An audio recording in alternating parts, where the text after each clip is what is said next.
Hey guys, it's Alyssa here over at Books and Cats, and today I shall be talking about some of the books that I just couldn't get into. I thought about maybe starting this into a series on my channel where I talk about the books that I either DNF'd or I just really couldn't get into for whatever reason, and I just thought it would make a fun little series to do. I don't really want to keep including DNFs in my wrap-ups because I just don't want to do that. I would like for them to be their own thing, so I'm probably gonna keep doing these once I collect like a handful of titles that I would like to talk about. And some of these might not be books that I'll never get back to, or they're like, oh, I'm saying that they're terrible books. It's just for whatever reason right now it's not working out, but some of these I definitely won't get getting back to, and I will let you know if I'm not planning on it. So the first book that I shall be talking about is Rebecca by Daphne du Maurier. I don't really have much to say. It didn't grab me from the first page,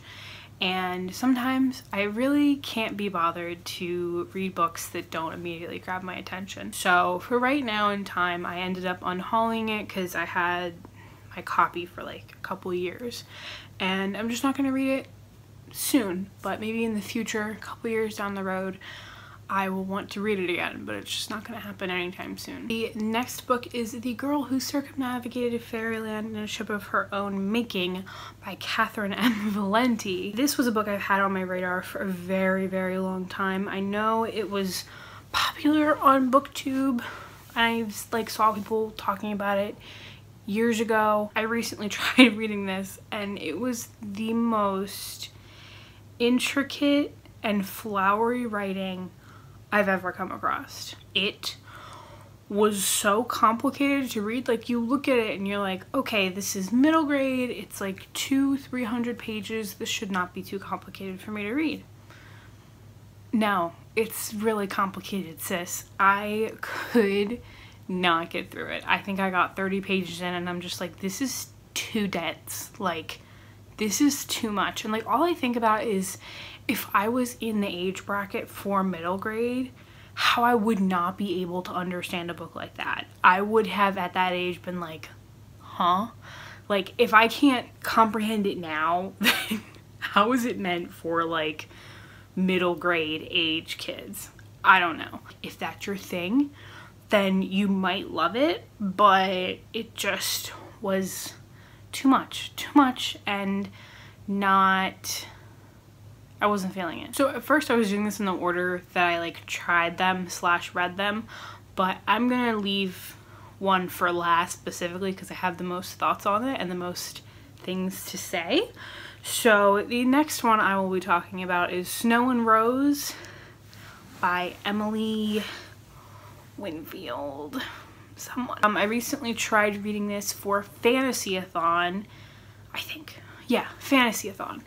And this was I was like actually like kind of sad that I didn't enjoy it because it had these beautiful illustrations throughout it and it was so beautiful to look at, but the writing itself was so flat. Like, The Girl Who Circumnavigated was like the up here end of like over the top flowery, and like Snow and Rose was down here in the sense of like, wow, I don't want to read that, it's so boring.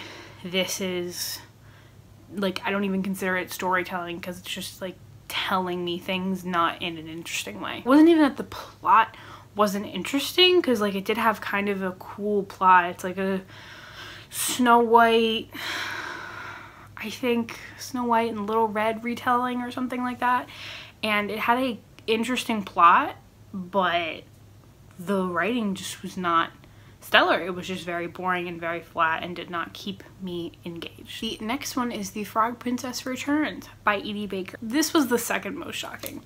I don't know why I have a pen in my hand. This was not what I wanted. I have been reading Edie Baker for like, I don't know, like probably 8 years now of my life, and I started off with the Frog Princess series and I was so excited when this book came out and I got it and I could read it, but I don't know if it stayed true to the original series and I just wasn't a fan, not a fan of it anymore, or if it wasn't a good continuation of the series, but I just didn't care for the plot and the characters and the direction with which it was going. I didn't care for it. The next book is by the same author, and that is The Princess and the Pearl by Edie Baker. I recently also tried this for Fantasy-a-thon, and I am a little disappointed that I had to DNF it. And the reason I had to DNF it was because it features a very odd dynamic that I don't know why the author thought they could get away with this, but the series starts with the main character being like a teenager and, you know, just saving her kingdom and all of this stuff, and basically she lives in a magical world, and she got gifted with the power, like the gift from a fairy of magic not being able to work on her. So it's all about her doing and saving people and all of the things and adventures she does. Now, in the last book, she got married, which other books in Edie Baker's series did that, where the series ended as the main characters were getting married.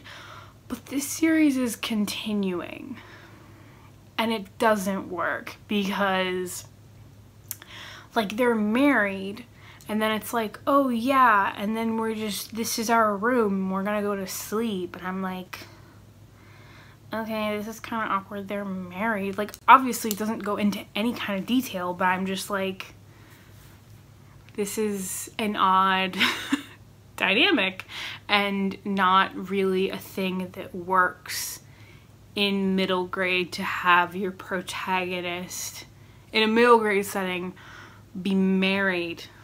It doesn't quite work. The second to last book that I should be talking about is I Am Still Alive by Kate Alice Marshall, something like that. I recently tried reading this for audiobook-a-thon, which is happening currently.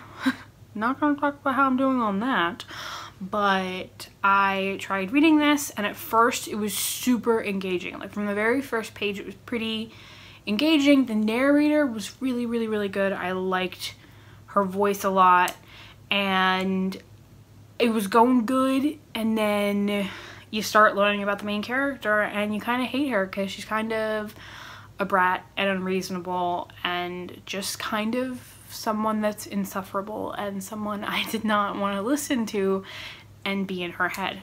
So I ended up DNFing probably around 20 or 30% in. Interested to read it because it was like a survival type book, and I never read books like that, but it really fell flat because the main character was so annoying.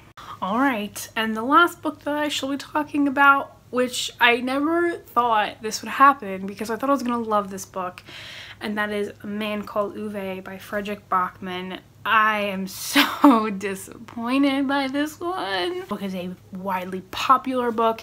It's a New York Times bestseller, I want to say, or it's a bestseller of some kind. And I had heard so much about it, and I finally had it, and I was just waiting for the right opportunity to read it. So I finally picked it up, and I get like 50 pages in, and in case you did not know, there are huge trigger warnings in this book for suicidal thoughts, suicidal ideation, and maybe even attempted suicide. I don't quite know. I did not get that far, but I have not seen a single, except for one person on my Goodreads out of maybe 20 people, mention anything at all that that's the content in this book, and having it be his thoughts, like you're in his head. Like, it's not like it's a side character where you're not in their head and then something maybe potentially happens and then it's like a side plot. Like, this is like the main thing happening apparently throughout the novel, is that he continues to try to commit suicide. And it felt, when it happened, it was so, like, it literally hit me in the face, and I was so shocked, and it was really rough for me.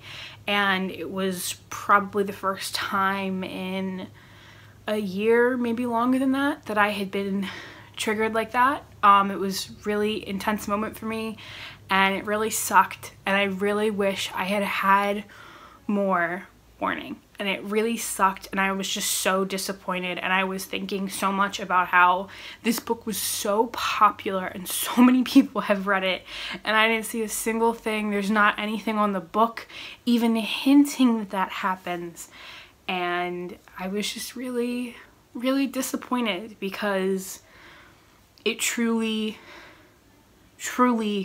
needs to be, there need to be more trigger warnings in books. And I'm not saying I am the type of person who knows about all of the potential trigger warnings out there. I'm not saying that. There are probably books that I've read where I didn't think about how a content in the book could be triggering someone else. Like, I'm not saying that I'm the reviewer to go for that for, but this is a pretty big one.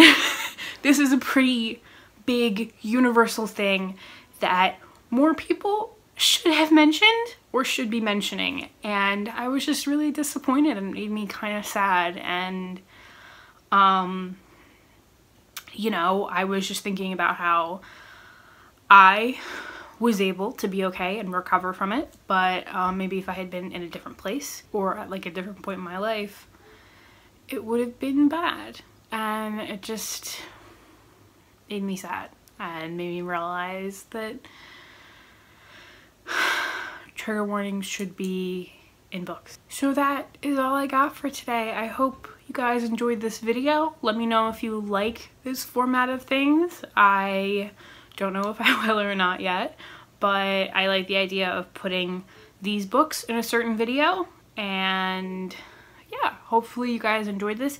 If you have any thoughts on any of these books, please let me know down below. I would love to know. Let me know if maybe some of them that I said I couldn't get into, maybe they get better, maybe they get more interesting, maybe I just need to keep trucking on. Please let me know down below. Some of my opinions on these are open. Some of them are definitely closed.